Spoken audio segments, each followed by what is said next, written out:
بسم اللہ الرحمن الرحیم، اللہم صلی علی محمد و آل محمد۔ السلام علیکم معزز سامعین، میرا آج کا موضوع حضرت علی علیہ السلام کا خطبہ ہے، جس میں انہوں نے دنیا کے فانی ہونے کا ذکر کیا ہے کہ دنیا فانی ہے اور اس کی ہر چیز فنا ہونے والی اور ناپائیدار ہے۔ یہ خطبہ حضرت علی کی کتاب نہج البلاغہ سے لیا گیا ہے۔ خطبہ نمبر 109 ہے اور صفحہ نمبر 329 ہے۔ حضرت علی علیہ السلام نے فرمایا، میں تمہیں دنیا سے ڈراتا ہوں اس لیے کہ یہ بظاہر شیریں، خوشگوار، تر و تازہ شاداب ہے۔ نفسانی خواہشیں اس کے گرد گھیرا ڈالے ہوئے ہیں۔ وہ اپنی جلد میسر آ جانے والی نعمتوں کی وجہ سے لوگوں کو محبوب ہوتی ہے اور اپنی تھوڑی سی آرائشوں سے شوقین بنا لیتی ہے۔ وہ جھوٹی امیدوں سے سجی ہوئی اور دھوکے اور فریب سے بنی سنوری ہوئی ہے۔ نہ اس کی مسرتیں زیادہ دیر تک رہنے والی ہے اور نہ اس کی ناگہانی مصیبتوں سے مطمئن رہا جا سکتا ہے۔ وہ دھوکے باز، نقصان پہنچانے والی، عدلنے بدلنے والی اور فنا ہونے والی ہے، ختم ہونے والی اور مٹ جانے والی ہے، کھا جانے اور ہلاک کر دینے والی ہے۔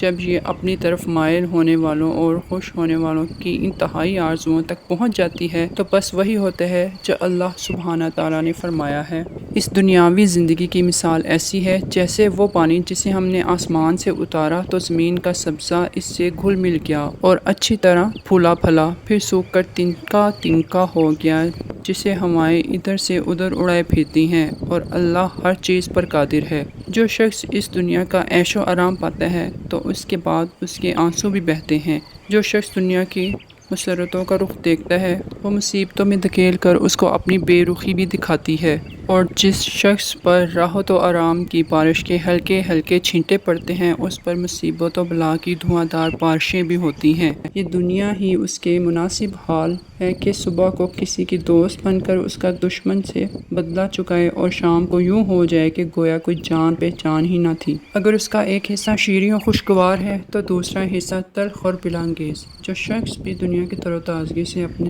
کوئی تمنا پوری کرتا ہے تو وہ اس پر مصیبتوں کی مشقتیں بھی لاد دیتی ہے۔ جسے امن و سلامتی کے پروبال پر شام ہوتی ہے تو اسے صبح خوف کے پرو پر ہوتی ہے۔ وہ دھوکے باز ہے اور اس کی ہر چیز دھوکہ، وہ خود بھی فنا ہو جانے والی ہے اور اس میں رہنے والا بھی فانی ہے۔ اس کے کسی ذات میں سوا ذات تقویٰ کے بھلائی نہیں ہے۔ جو شخص کم حصہ لیتا ہے وہ اپنے لیے راحت کے سامان بڑھا لیتا ہے، اور جو دنیا کو زیادہ سمیٹتا ہے وہ اپنے لیے تباہ کن چیزوں کا اضافہ کر لیتا ہے، حالانکہ اسے اپنے مال و متاع سے بھی جلد ہی الگ ہونا ہے۔ کتنے ہی لوگ ایسے ہیں جنہوں نے دنیا پر بھروسہ کیا پر اس نے انہیں مصیبتوں میں ڈال دیا، اور کتنے ہی اس پر اطمینان کیے بیٹھے ہیں جنہیں اس نے پچھاڑ دیا، اور کتنے ہی روب و تنتنا والے تھے جنہیں حقیر و پست بنا دیا، اور کتنے ہی نخوت و غرور والے تھے جنہیں ذلیل کر کے چھوڑا۔ اس کی بادشاہی دست بدست منتقل ہونے والی چیز، یعنی کبھی ایک کے پاس کبھی دوسرے کے پاس۔ اس کا سرچشمہ گندلا، اس کا خوشگوار پانی کھاری، اس کی حلاوتیں الوا کے مانند تلخ ہیں، اس کے کھانے زہر ہلاہل اور اس کے اسباب و ذرائع کے سلسلے بودے ہیں۔ زندہ رہنے والا معرض ہلاکت میں ہے اور تندرست کو بیماریوں کا سامنا ہے۔ اس کی سلطنت چھن جانے والی، اس کا زبردست زیر دست بننے والا، مالدار بدبختیوں کا ستایا ہوا اور ہمسایہ لوٹا لٹایا ہوا ہے۔ کیا تم انہی سابقہ لوگوں کے گھروں میں نہیں بستے جو لمبی عمروں والے، پائیدار نشانیوں والے، بڑی بڑی امیدیں باندھنے والے، زیادہ گنتی و شمار والے اور بڑے لاؤ لشکر والے تھے؟ وہ دنیا کی کس طرح پرستش کرتے رہے اور اسے آخرت پر کیسے ترجیح دیتے رہے، پھر بغیر کسی ایسے زیادہ راہ کے جو انہیں راستہ طے کر کے منزل تک پہنچاتا چل دیے۔ کیا تمہیں کبھی یہ خبر پہنچی ہے کہ دنیا نے ان کے بدلہ میں کسی فدیہ کی پیشکش کی ہو، یا انہیں کوئی مدد پہنچائی ہو، یا اچھی طرح ان کے ساتھ رہی سہی ہو؟ بلکہ اس نے تو ان پر مصیبتوں کے پہاڑ توڑے، آفتوں سے انہیں عاجز و درماندہ کر دیا اور لوٹ لوٹ کر آنے والی زحمتوں سے انہیں جھنجھوڑ کر رکھ دیا، اور ناک کے بل انہیں خاک پر پچھاڑ دیا اور اپنے کھروں سے کچل ڈالا، اور ان کے خلاف زمانہ کے حادثوں کا ہاتھ بٹایا۔ تم نے تو دیکھا ہے جو ذرا دنیا کی طرف جھکا جھکا اور اسے اختیار کیا اور اس سے لپٹا تو اس نے اپنے تیور بدل کر اس سے کیسی اجنبیت اختیار کر لی، یہاں تک کہ وہ ہمیشہ ہمیشہ کے لیے اس سے جدا ہو کر چل دیے، اور اس نے انہیں بھوک کے سوا کچھ سادے راہ نہ دیا اور ایک تنگ جگہ کے سوا کوئی ٹہلنے کا سامان نہ کیا اور سوا گھپ اندھیرے کے کوئی روشنی نہ دی اور ندامت کے سوا کوئی نتیجہ نہ دیا۔ تو کیا تم اسی دنیا کو ترجیح دیتے ہو یا اسی پر مطمئن ہو گئے ہو یا اسی پر مرے جا رہے ہو جو دنیا پر بے اعتماد نہ رہے اور اس میں بے خوف و خطر ہو کر رہے؟ اس کے لیے یہ بہت برا گھر ہے، اور جان لو اور حقیقت میں تم جانتے ہی ہو کہ ایک نہ ایک دن تمہیں دنیا کو چھوڑنا ہے اور یہاں سے کوچ کرنا ہے۔ اور ان لوگوں سے عبرت حاصل کرو جو کہا کرتے تھے کہ ہم سے زیادہ قوت و طاقت میں کون ہے، انہیں لاد کر قبروں تک پہنچایا گیا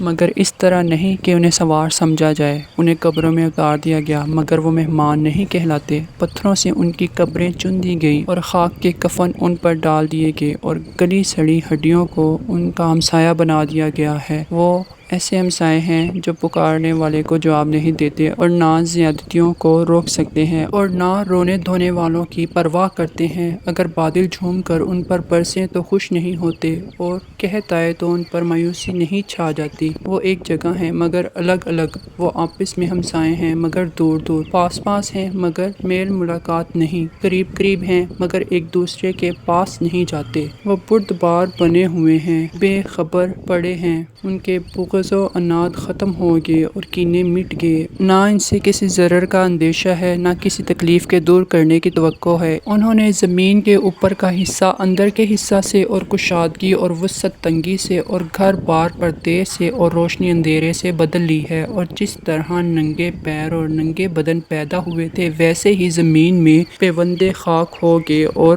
اس دنیا سے صرف عمل لے کر ہمیشہ کی زندگی اور سدا رہنے والے گھر کی طرف کوچ کر گئے، جیسا کہ اللہ تبارک و تعالیٰ نے فرمایا ہے، جس طرح ہم نے مخلوقات کو پہلی دفعہ پیدا کیا تھا اسی طرح دوبارہ پیدا کریں گے، اس وعدہ کا پورا کرنا ہمارے ذمہ ہے اور ہم اسے ضرور پورا کر کے رہیں گے۔ حضرت علی علیہ السلام نے اس خطبہ میں جھوٹی اور دھوکے میں رکھنے والی دنیا کی حقیقت بتائی ہے اور قبر کے اندر کی زندگی کے بارے میں بتایا ہے کہ قبر کے اندر رہنے والے ایک دوسرے کے پاس ہوتے ہوئے بھی ایک دوسرے سے بے خبر ہیں اور ان پر کسی بھی طرح کے موسم اور حالات کا اثر نہیں ہوتا۔ اللہ تبارک و تعالیٰ سے دعا ہے کہ وہ ہمیں جتنی بھی زندگی دے نیک اعمال کرنے کی توفیق عطا فرمائے تاکہ ہمیں آخرت میں اللہ اور نبی کریم صلی اللہ علیہ وآلہ وسلم جن کے ہم امتی ہیں شرمندگی کا سامنا نہ کرنا پڑے۔ اللہ تعالیٰ تمام مومنین پر اپنی رحمت نازل فرمائے، آمین۔ دعاؤں میں یاد رکھیے گا۔ اللہ حافظ۔